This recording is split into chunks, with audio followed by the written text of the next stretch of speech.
It's Tuesday and it's time for Falcon Focus.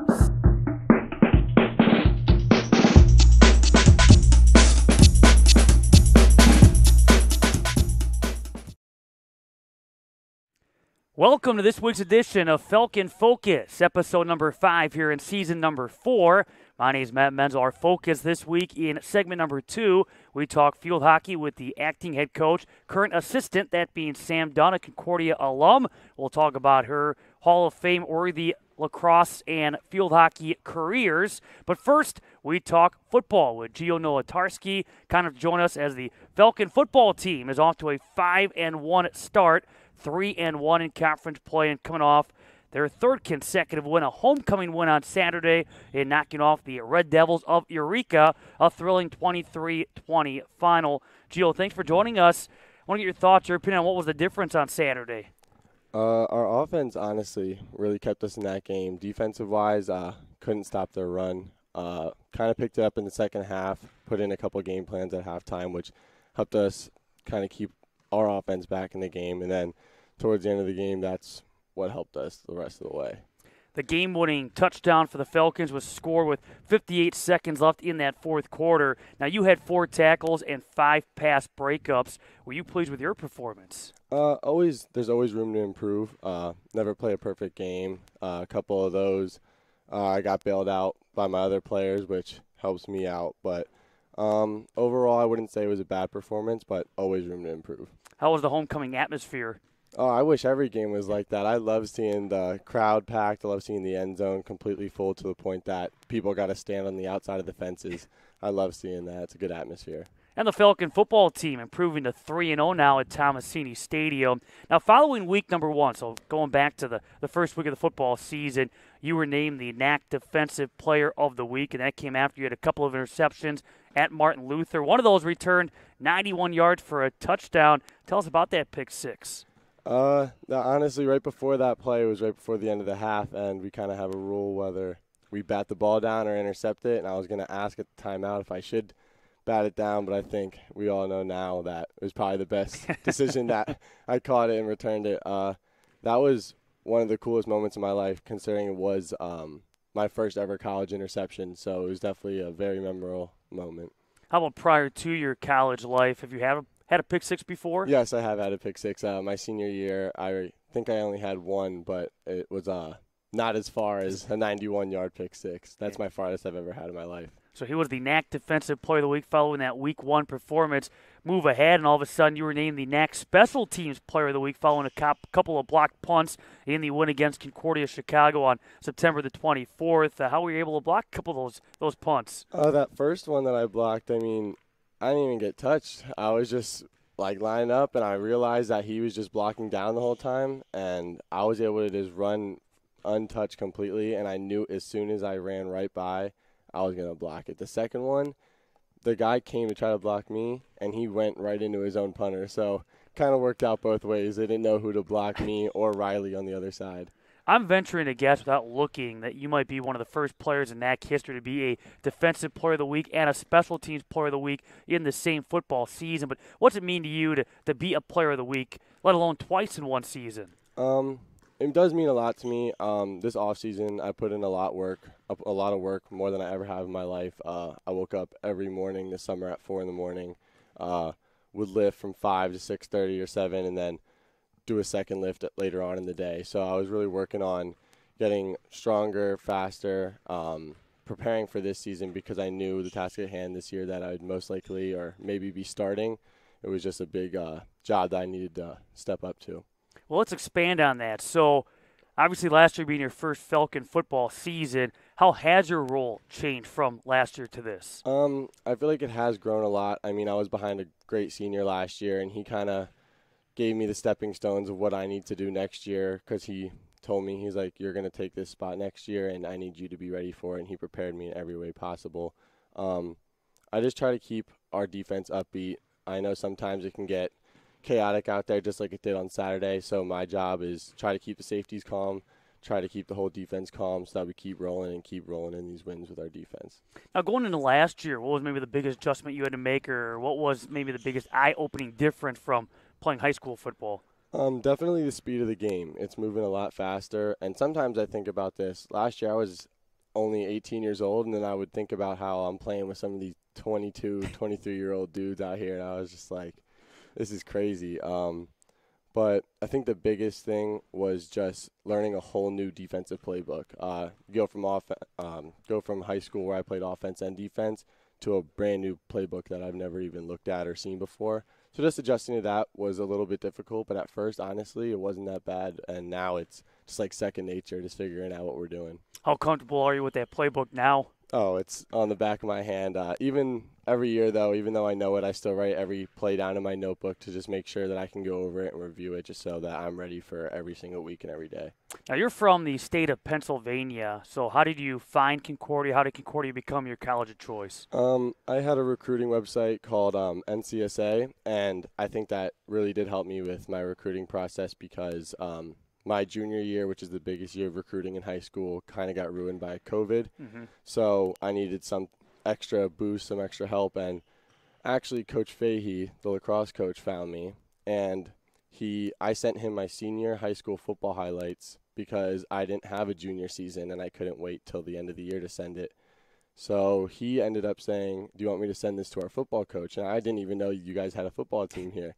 And then did the whole admissions process, got me accepted, and then got an offer, and now I'm here, and it's the best decision I think I've ever made. So at least initially you had no thoughts of playing both sports at the college level? No, I've always been told it was really not possible. It really is a stress on student athletes to try to play two sports, but then once Coach Eder and Coach Fahey talked to me, they made it the most comfortable feeling I've ever had. They were just like, during football season, you do only football work. During lacrosse season, you only do lacrosse work.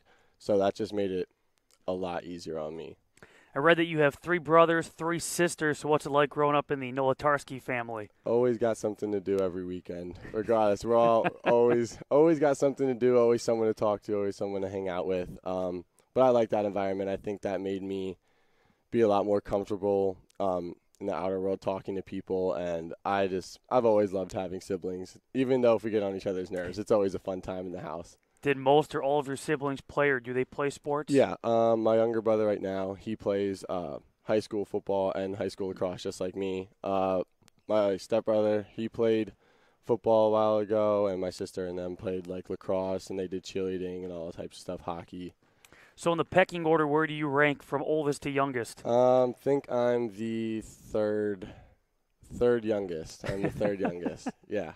So when did you start playing football originally? As long as I can remember, I was playing flag by the age of 4 or 5 years old. My dad was coaching me, and I've played ever since. And I'm so glad that my dad got me to fall in love with this game because it's the best game I've ever played.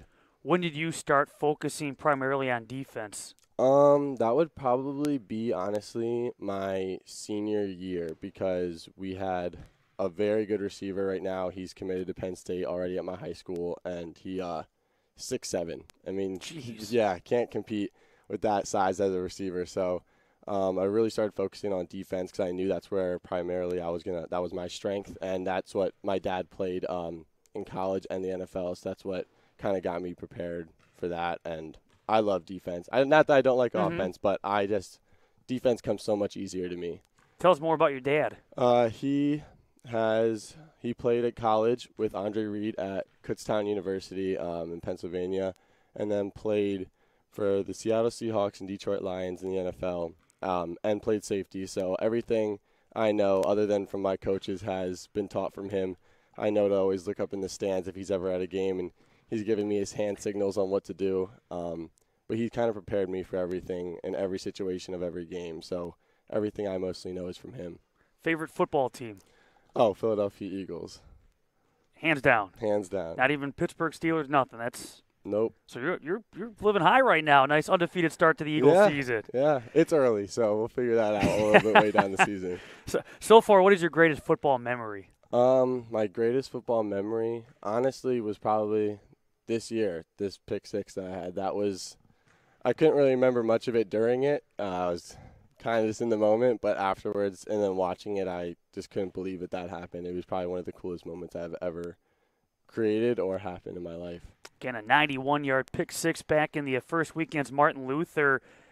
We mentioned, besides playing football, also play the sport of lacrosse here at Concordia. And this past spring, you played 17 games, 15 goals, couple of assists, recorded a hat trick in the finale against Benedictine. How did you feel your first college lacrosse season went? It was very good. It was definitely a little bit different. I didn't know how serious of a transition it was in college to play football and then not play football at all and just focus on lacrosse. So the transition was a little bit different, but I feel as though I did pretty good. Stepped up to the plate once one of our older midfielders went down for the season, had to step in his shoes, and then started starting throughout the season. But overall, I enjoyed it, and I think I did pretty good as a freshman, but it's a whole new season and whole new goal.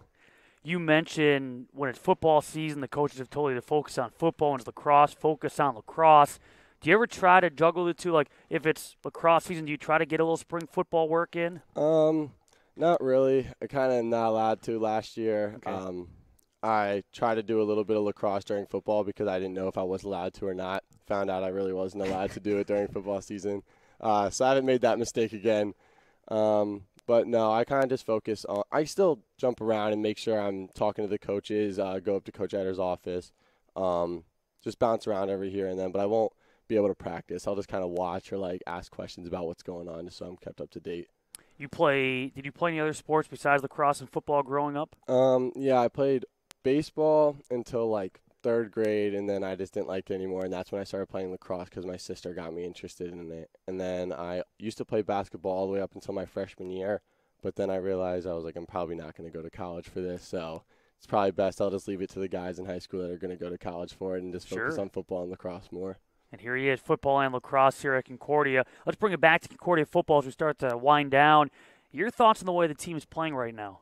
Right now, I think we're on all cylinders. We're all working every day. We know what the goal is. Obviously, having that one loss, we kind of messed up our chances with you can't mess up anymore for the rest of the season. You got to win out, and there's no room for error. So we're all just trying to step up to the plate in every single one of our aspects. Everyone's trying to do their job, and I can tell everyone's working hard at practice, and Coach Etter and the rest of the coaches are making sure that we're doing what we need to do. And right now I'm pleased, but always, like I said, there's room to improve no matter what in every category, from the defense to the offense, from everything. You're a big key of the defense, and right now the defense allowing about 22 points a game, which is misleading because of one game. That number is, ballooned a little bit, but in reality, this defense allowed 21 points or less in 5 of 6 games. How do you feel the defense has been coming together? I love our defense. I think this is the tightest group of guys I've ever been with in my life. We just all bounce off each other. Of course, here and there we'll butt heads on a couple things, but overall, I mean, this defense is we're just a nice family. Like, we can always count on each other and know that this person's going to do their job, and if they don't, we'll pick them up, and we know that they'll get it the next play. And I think that environment helps our defense just improve it every single week. And for the football team coming up this Saturday, they will be up in De Pere taking on St. Norbert, who is coming off a hard-earned 7-0 win against Wisconsin Lutheran. And then a week from Saturday, October the 22nd, it's a 1 o'clock kickoff, a battle for the Cheese Bowl against the Lakeland University Muskies. Let's wrap it up with goals you have for yourself and for the team for the rest of this season. Obviously went out for myself just to continue improving every single week. I set goals for myself every week of what I need to work on. I talk to coaches about what I need to do. So each week I'm trying to improve on those goals every single day. As a team, we know what the goal is. We have to win out. We have to improve. We have to bounce off each other, and we just have to stay focused on the road ahead. Well, Gio, thanks a lot for all your time. All the best the rest of this season. Defensive Player of the Week, Special Teams Player of the Week already here in 2022 with that 91-yard interception return for a touchdown back in Week 1. That's Gio Nowatarski. And when we come back, our focus will shift to field hockey as we'll be joined by Concordia alum Sam Dunn. Thanks for joining us for Falcon Focus.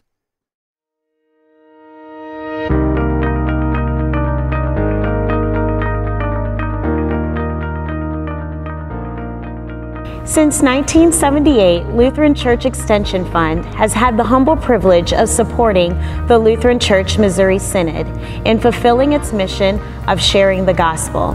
Thanks to our faithful investors, we provided thousands of church workers, congregations, schools, and organizations with the resources they need to reach more people with the saving name of Christ. It's what we do. Because our greatest joy comes from seeing LCMS Ministries and her workers thrive, we will continue to make precious resources available, both today and far into the future. It's our promise to you. We are Lutheran Church Extension Fund. We are Lutheran Church Extension Fund. We are Lutheran Church Extension Fund. We want to be part of your great and exciting work.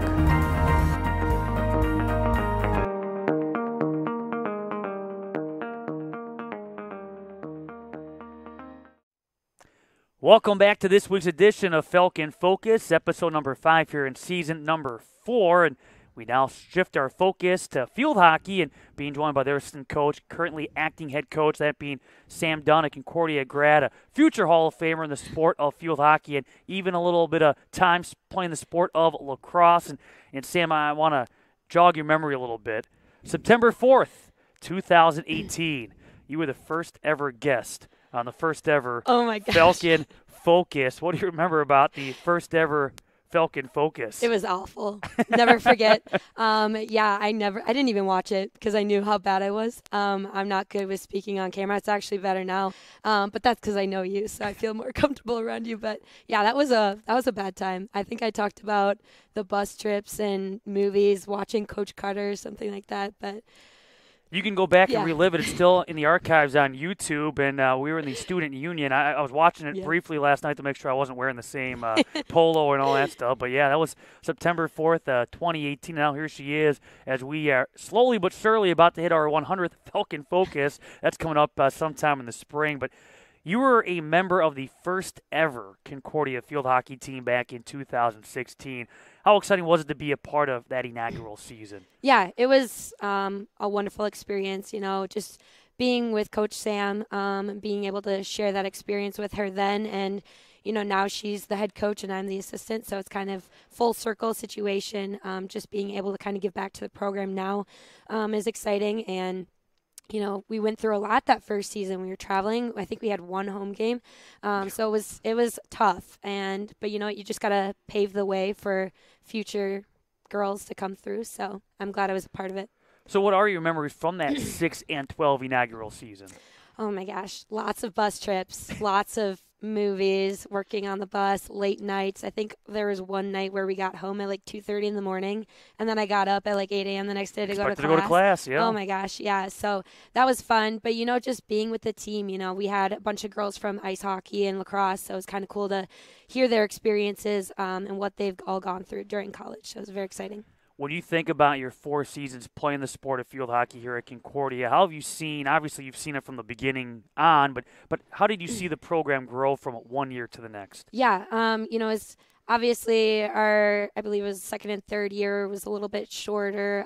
We didn't have that many girls, but it was more exciting, I guess, in my sense, because you just got to play more. Yeah. That's how I looked at it. You got to take every day like it's your last, and that sounds very sentimental, but, practicing every single day, giving it your all, that's what you just got to do. And I think we did well and, kept carrying as a team. I had a really great classmates that graduated with me in 2020, so it was cool to be able to share that experience with them. Kelsey Fulton, I've known her since second grade, so it was kind of cool just to be able to see her grow up, too, and watch her thrive, I guess. And your name all over the Concordia field hockey record book, 63 games played throughout your field hockey career, 19 goals, 17 assists, couple of game winners, a 3-time All-Conference, 3-time All-Region selection. But you were selected to play in the NFHCA Division III senior game that was held in Pennsylvania back in 2019. Tell us about that amazing experience. Yeah, it was surreal. Honestly, like when I heard that I got selected, I was in awe, and it was an automatic yes, no doubt about it. Being able to play on water-based turf, that's huge for most D1 teams play on that. So it was exciting to be there. That's where the national team competed, so it was just awesome to be in that I guess, environment and atmosphere and just playing with the top girls from D3, I guess. And I actually got to play with a couple girls from Sewanee, so it was kind of cool to be like, you're on the field with them now instead of competing against them. Amazing experience. It was cold. It was rainy. I was going to say, did I see it was raining? It was awful, yeah. Awful weather, but I mean, I'm from Wisconsin, so I was used to it, and it was just exciting to be able to be the first Wisconsin collegiate player to go and play in that experience. So when you think about all of your time with Concordia field hockey, is there one moment that stands out among the rest? Oh, gosh. Or one game or one performance? Honestly, I'm not going to lie to you. It's a blur. But it's in a good way. It's just all games were, important to me. Just being on the field, being with, all of the girls that wanted to be there. D3, you don't really get scholarships, athletics. So if you're there to play and you want to play. So it was just exciting to be with girls in the same mindset. If I had to pick one game, it would probably be any games we got to play down south when it was cold up here. It was always a treat going down to Arkansas when Hendricks had a team, being able to play with them in the nice warm weather was just nice. Favorite road trip? Favorite road trip? Oh, definitely Virginia because we got to fly. We didn't have to drive 14 hours. Just a fun experience, being able to go to the beach and be on the East Coast and just being in that environment. I love the East Coast and just seeing all the colonial houses, I guess, was exciting to be a part of too, even though it was a little toasty. And besides field hockey, you did attempt to play lacrosse. I say attempt because then COVID got in the way, but you got about, 2-3 games in back in the spring of 2020. How did you decide to go the lacrosse route before your Concordia days were wrapped up? Yeah, Coach Emily was asking me a couple of times to play throughout the years, and I finally gave in. My senior year, I was like, you know what, I'm going to go in, I'm going to have fun, and I'm going to give to her because she's a great coach, and I just wanted to, be a part of the team. I know that they always had a great team chemistry-wise, so it was very exciting to be a part of, and I was grateful for Coach Emily to be able to give me that opportunity. So it was very fun, but it was hard because my number was 18 in lacrosse, and I was always 12, so, people are always, calling me, and I'm just like, who are you talking to, But it was a fun experience, so. And then COVID had to happen, and that was the end of that, but during your time at Concordia, you as an undergraduate, went the sport entertainment business route. You got to travel some great places, work some great events. Tell us about some of those opportunities. Yeah, they were amazing experiences. I got to work the post-LA Rams Super Bowl party in 2019 in Atlanta. They lost, but it was still really fun just to be a part of that. I pulled an all-nighter, was up till 5 a.m. the next day, but honestly, it was so exciting just to be a part of that atmosphere and just be able to learn from that experience. 2019 Final Four, was able to be in stadium for that. Got to meet some really cool people and just learn from experiences in stadium too. But of course, number one, J.J. Watt Charity Classic. Come on. That was a great experience because I got to fly down to Houston, but also may or may not have got to meet J.J. Watt. So that was, a dream come true. In that may or may not. May or may not have. So that was your top experience? Yeah, definitely, for sure. One of my favorite experiences for you came in the 2020-21 school year because you were part of the athletic communications staff. You were one of the grad assistant during that COVID year, I guess, as we were still trying to navigate through COVID, at least the first part, and finally games picked up in the second half. But how did you get that opportunity, and what maybe led you that route? Yeah. So, with COVID, being in sport, a lot of things came to a halt. So I didn't really know where I was going to go with, my opportunities. I was thinking about grad school. And then Jeremy actually reached out to me saying that, he was head SID, just got promoted. They didn't really have an assistant, and I had some experience in that field. Mm-hmm. So he asked me to be a GA, and I said, perfect. I'll go back to school, get my master's. It's fantastic. But it was rough because we had all the sports going on in 1 year, and it was just kind of all chaotic. But it was really exciting just to be a part of that and kind of learn a little bit more from being in the SID GA role. So yeah, you think about it, the entire school year was pretty much between January and May as far as games went, and football played in the springtime. All the fall was in the spring on top of spring sports. When you look back at that, what do you felt like you learned, or maybe, what did you realize based on that experience about maybe where you wanted to go with your career? Yeah, time management. That was huge. You had so much stuff to do on the back end. You had so much, obviously in-game to do, and, you were relying on your amazing student workers at the time. They were a big help for us, and I know they were kind of strung pretty thin too, but they still made it work, and it was great to just see them grow throughout the year. Definitely time management was a little bit difficult, but there's so many opportunities in sports, whether it's the SID role, whether it's coaching. I work for Good Karma Brands now. We do 9 to 5, but I'm still in sports. So, it was kind of nice. This is kind of more of the role I want to go into because I'm in sports, but I don't have to work the crazy hours like I know Josh Dinkelman has to do. So it was exciting to kind of get to experience all different routes. And I know that you would say it, but I'm going to say it for you, that your favorite part of the job was working on Falcon Focus behind the scenes on Tuesday mornings. 100%. I know how much you love getting up early and sitting back there. And commuting 40 minutes. It was great. Yes. I loved it. See, she's reliving the memories as we speak.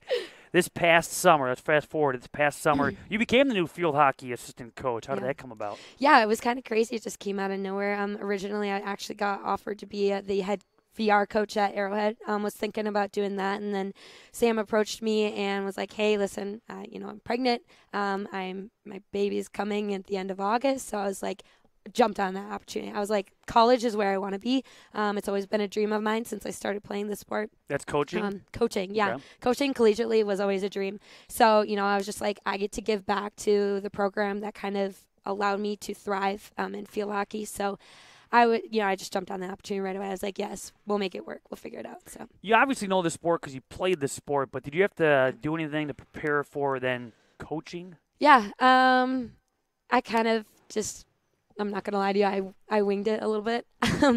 It was kind of thrown at me. I think she reached out to me in July, and then we started preparing in August. So it was kind of just came out of nowhere. But I've been, in the sport, like you said, so I know kind of what goes on. And then I also actually volunteered, coached the middle school program at Arrowhead all last year into the summer. So I did have some coaching aspects or background. But they also say what? Fake it till you make it? Fake it till you make it, To be fair, though, you did a little more than the fake. Because obviously you had the confidence experience. is key. Well, that's the only, it's what's going to get you through it. No one's going to question. Nope.